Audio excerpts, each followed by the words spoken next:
بسم الله الرحمن الرحيم الحمد لله رب العالمين السلام عليكم ورحمة الله وبركاته maanta waxaanu annagoo ah salaadiintii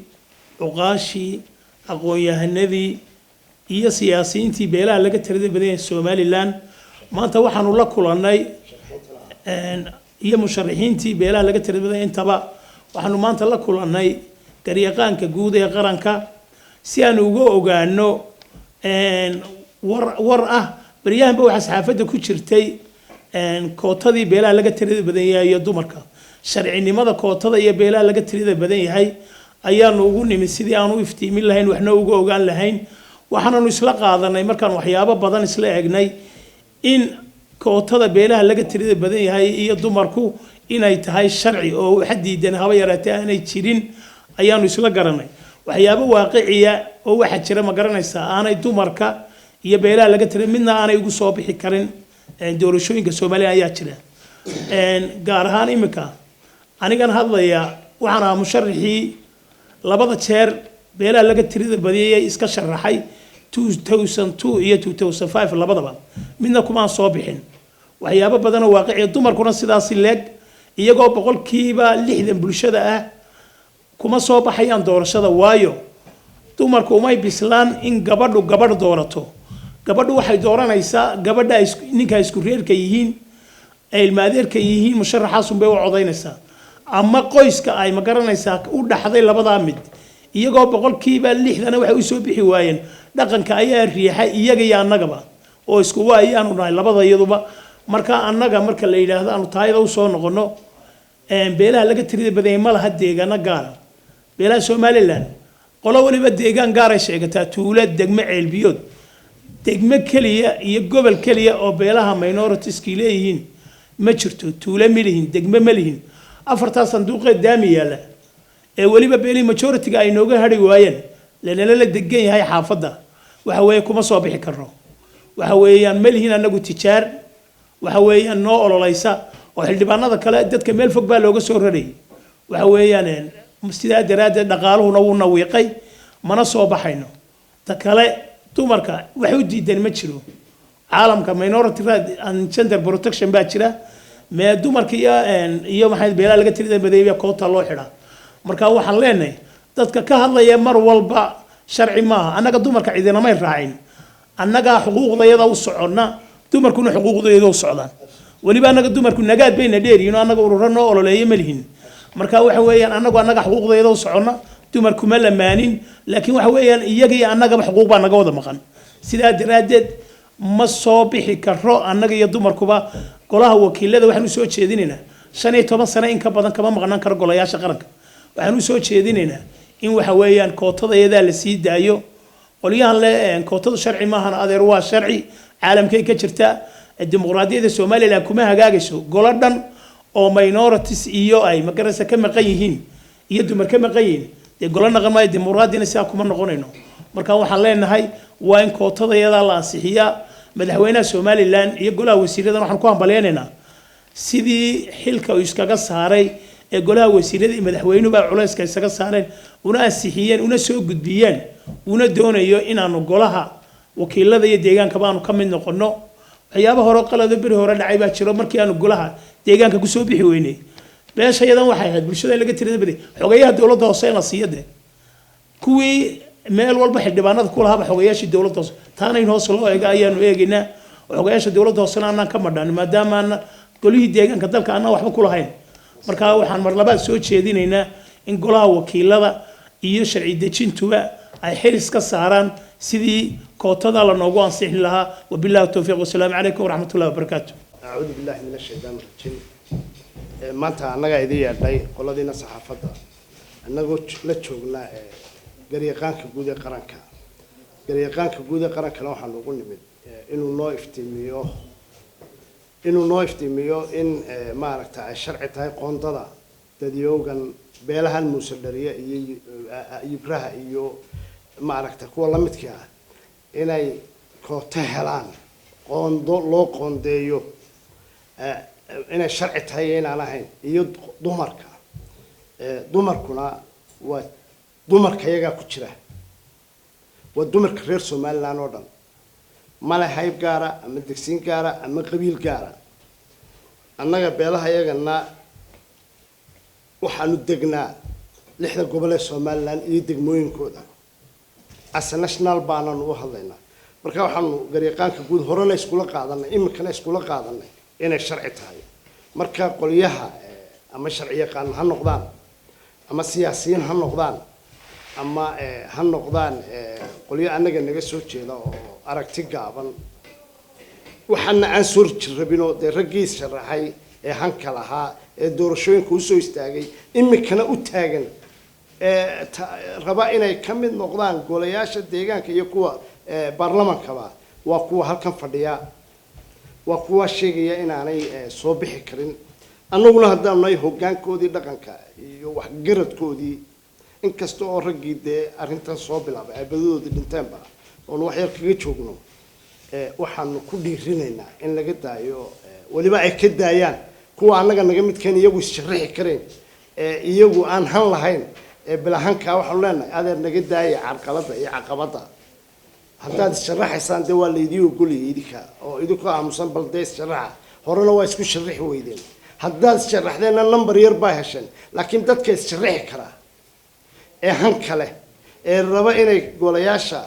qaranka ay ka mid noqdaan oo ummadooda wakiil uga noqdaan qarankuna si uu qaran u noqdo ha laga daayo caqabada hawshana waa hawl culus waxaan leeyahay oo kale golaha baarlamaanka horta madaxweynaha iyo golihiisa fulinta waanu ku bogaadinaynaa waanu ku hambalyeynaa waanu ku ma aragtaa siiba wasiirkii saaka BBC-da ka hadlayay ma aragtaa wasiirkii warfaafinta oo afkii xukuumadda afhayeenka xukuumaddana ah sida wanaagsan oo u dhigay qolyaha yagan dhaqanka ah aan xeerarka iyo wax badan akhriyina hal kursi ciidina ma siinay horta ciidiba waxba inooma ogola waxaan toos ugu sheegayaa beelaha muusalariya iyo ibraha iyo beelahan kale ee guurka iyo hayb ayna naga dhaxaynay dalka aan wada deganahay ee guurku naga dhaxayo cid wax idii ogol horta ma jirto cid mulqaacad silfara wax idii ku siinaysaana ma jirto cid waliba iyada la rabaa inay af libaax wax kala soo baxdo marka kuwa u qaba in cidi mulqaacad silfara ay ku qulaaminayso oo ay wax ku siinayso iyo kuwa moodaya baarlamaanka aflagaadeynaya ee mangaabka ah ee moodaya in baarlamaanku ummadayada wax adeer baarlamaanna waxba nama siinayo fulinna waxba nama siinayso dalkanna cid wax isku ogol ma jiro beelahan Soomaaliland wada dega ayaan xataa waxba isku ogoleen innagana cid wax inoo ogol ma jirtee hal waliba halka isdhigto annagu waxaan wadiiqadan dheer soo marnay oo aanu u wadnay ummadayada muddo dheer kuwa qodxanta u dhigay waxaan leeyahay adeer ka daaya cid waxba idimo ogolo cid wax ilisiinaysa ma jirtee wax bilaash oo la isiinayana ma jirtee cid idin ka cabasho badan ma jirto cid idin ka cato badan ma jirto cid idin ka calaacal badan ma jirto cid idin ka xuquuq baan waana la dhinay kuwa meelaha xataa ma aragta ka qaliyaabeen iyo maaleen annaga laftigeeyu ka fadhiilaana waa idin maalin dhaweedoon calaysnaayo oo hadlayna waxaan u sheegayaa bahal saxaafadda inaan ka hadlay in labada xusbi qaran mucaaridka ahi madaxdoodu waliba madaxdoodu Faysal iyo Cabdiraxmaan inay bulshadeeda kala qaybin ku wadeen Faysal iyo Cabdiraxmaan waxaan u sheegayaa inay laba qof oo bulshada Soomaaliland hogaamiyaashooda kamid ah inay yihiin damacna la inay kursiga madaxweynaha yimaadaan waa ayaan darabaan leeyahay inay saqbad iyo habeen bad ay guryaha ku qaraacaan telefoonadana ku qaraacaan kooxaha loojineeriska aan anagu u naqaanay anaga naga midka ah ma aragta oo ay ka hadalsiiyaan adeer waa ayaan daraan u leenahay adeer naga daaya baanu leenahay adeer waxaan yeelina baanu leenahay adeer waxa weeyaan in badan ba xusbiyada annaga ay idila dhisnay ma lihidin idinku xusbiyadan aad representative hadda naga dan weydaan si cad baynu u wada hadli in badan baad Faysal oo waliba si cad umada ula hadashay si cad baynu u wada hadlay adii Cabdiraxmaan ba waanu idin ognay kuwa soo hawlba umaduna hawl ma wada wadaan annaga ayaa ilaa iyo muddo dheer umadayda wadnay garashadeedina ay noqotay kuwa is sharaxayna waa kuwa caqabada markaa naga daayay baanu leenahay hadimo ninkii hadimo ka taliyo adiga oo halisa wassalaamu calaykum waraxmatullaahi wabarakaatuh dhammaan halkan waxaan aad iyo aad uga salaamayaa fariiqaanka guud ee Jamhuuriyadda Soomaaliland oo halkan aad iyo aad maanta loogu soo dhaweeyay sida fiican uu noo soo dhaweeyay waxaa kaloo halkan aan ka salaamayaa saxaafadda halkan iyaduna ka soo qayb gashay shirka albaabada ay xidhnaayeen garyaqaanka waxaan ugu mahadnaqaynaa sida fiican uu nooga dhadhacsiiyey sharcigii aanu dooninay iyo wixii aanu u soconnay oo ujeedayadu ay ahayd waxaan noo qeexayaa sharcigu mise nooma qeexayo garyaqaanku wuxuu halkaan nooga caddeeyey beelaha iyagana halkan isma haystay walaalaha ay halkan isugu yimiday waxa uu nooga caddeeyey wixii sharcigu noo fasaxayay iyo wixii loo fasaxayn ee uu laga xarameeyay waxa weeye sharciyadu waxay noo fasaxaysaa kootada sharcigu uu noo fasaxayaa wax laga hortaaganina ma jiro laakiin carqalado kale jiro day suurtaa ku sameynaya sidaanu arkino kuwa waxaanu leenahay war ka soo dib uga noqda arrintaa ka laabta kootadaana diyaar baanu u nahay waxaanu diyaar ugu nahay inagu inaan gudaha iyaga ku tartanno sida shuruucdu ayna fariso oo 6 gobol ee degannahay bana laga siiyo ayaanu diyaar u nahay gudaha iyaga anagoonu ku tartanno soo loo ogol yahay sharcigu anigoo ku hadlaya afka beesha reer Sheekh Maxamed bin Xaniifa ee u taqaani Ibraah dhammaan halka waxaanu ku leenahay beelihii waanu soconnaa in maanta waxa weeye wixii maxaan ku leeyahay qoodadii in la siin lahaa in loo diyaar gareeyo dumarkii annagaba waayo dumarka day isku mid mihiin urur gooniyaba iyagu weeye urur bay leeyihiin nagaad la yiraahdo sidooday ugu ololeynayaan laakiin anagu waxaanu ugu ololeynaa sidayada iyo kartidayada iyo awoodayada inaanu ka helno waxaana nasiib darro oo ayaan darraa 30 sanadood Jamhuuriyadda Soomaaliland ay dhisan tahay oo dibadda aan ka taagannahay aad iyo aad bay nasiib darro u tahay waayo intaa haddaad hore u soo eegiseen waxaan idinku dimuqraadiyaduna ma ogola idinkana waxaanu idinku codsanaynaa bal intii hore sidaa u soo fiirinayseen inaydaa dib arrintaas oo kale inaad ka soo tanaasulsheen inaad tanaasulkaa ku socotaan inkastoo aan ogsoonahay weliba golo kale oo idinku horreeya inuu jiro oo had iyo jeer u xidhayay hambiriga u jiidayay ama dhagaxa u dhigayay inkastuu jiro idinka dambeeyo golihii guurtidu haddana waxaan idin leenahay aad iyo aad idinkoo eegaya bini'aadminimada idinkoo eegaya muslimnimada idinkoo eegaya xaqa aan leenahay idinkoo eegaya wada dhalashada idinkoo eegaya xaqa aan u leenahay waddanka ee waddanka aynu kala lahayn ee waddanka la wada leeyahay inaad tixgelisaan baan aad iyo aad idinka codsanaynaa aanan idinna faraynaa insha allahu tacaala waxaa aad iyo aad aan ugu hambaliyay bal dumarka iyaga laftooda intii igu horreysay baa ka soo hadashay si fiicanna way ugu hadleen dee dumarka wax lagu horshoogiyo beelahan anagu waaba garan laanahayba malaha dee dalkaan laan idinla lahayn see weeye ma dalkaan laan idinla lahayn arrimuhu waa sida xagee u socdaa xaq miyaanaan u lahayn dumarku xaq bay u leeyihiin waa kuwii dhisayey waa kuwii dhaqayey waa kuwii barbaarinayey kuwii wax dooranayey weeye halkee baa iyaga laftooda lagu halaynaya maxaa looga tagayaa ragga iyagaa dee wax ragga iyagaa keenay madaxweynaha iyagaa dhalay iyagaa doorta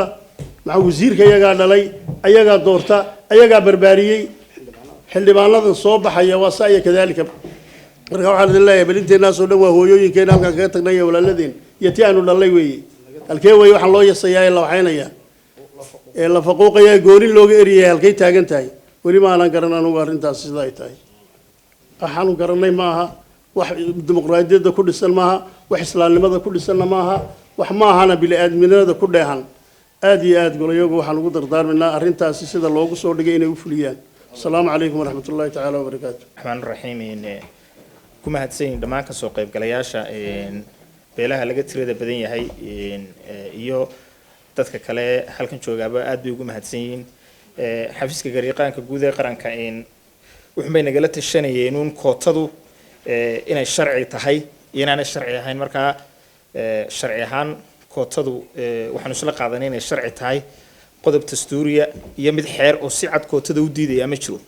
markaa qodobadan ay dadku soo qaateen ee ka hadlaya dastuurka ka mid ah ay leeyihiin sinaan bay damaanad qaadayaan sidoo kale waxaa ku jirta inay sinaan la'aanta qodobadu ay ka hortagayaan marka sharcigu wuxuu meesha ka saarayaa iyo xeerarka dalku caqabad kasta oo u diidaysa dadku inay soo baxaan oo la gaadho sinaanta sare marka qodobada waxay meesha ka saarayaan caqabad kasta oo sinaan la'aan keenaysa oo keenaysa inaanay dadku matalaadii ay xaqa u lahaayeen ka helin golayaasha xeer dejinta ee dalka iyo meel kasta oo lagu soo gaadhayo maaragtay doorasho lagu tegayo marka qodobka sinaanta ka hadlaya sidoo kale wuxuu meesha ka saarayaa sinaanta waxaan u dhiiri gelinayaa in la helo sinaan in la helo marka haddii ay dhacdo markaasi la leeyahay markaa maadaama one food jiro oo la tartamayo dadku ha tartamaan waa in la helaa markaasi nidaam nidaam waa in la helaa jideeye tartanku inuu soo saaro sinaan iyo cadaalad marka dad aan isku mid ahayn oo kolka horeba sinayn haddii waxyaaba aan isku sinaan waxyaaba aan sinayn oo isku mid ahayn haddii si isku mid ah loola dhaqmo taasi waxay natiijeynaysaa waa principle sharci like cases must be treated alike treating unequally identically leads to inequality waxaan isku mid ahayn haddaad si isku mid ah ula dhaqanto adiga laftarkaaga dhiiri gelinaya sinaan la'aantuna waa cadaalad la'aan marka waxaan isla qaadanay kootada inaanu jirin wax sharci ah dastuur iyo xeer dal oo kootada diidaya inaanu jirin ayaa la isla qaatay marka sharciga si sax ah loo tafsiiro marka intaasaan isla qaadanay aad baa u mahadsantihiin markan waxaan kusoo dhaweynayaa gariiqaanka guud ee qaranka wassalaamu calaa rasuulillah aad baan ugu mahadnaqaynaa salaadiinta cuqaasha odayaasha dhalinyarada waxgaradka beelaha laga tirada badan yahay iyo ururka nagaad oo xafiiskayga maanta nagu soo booqday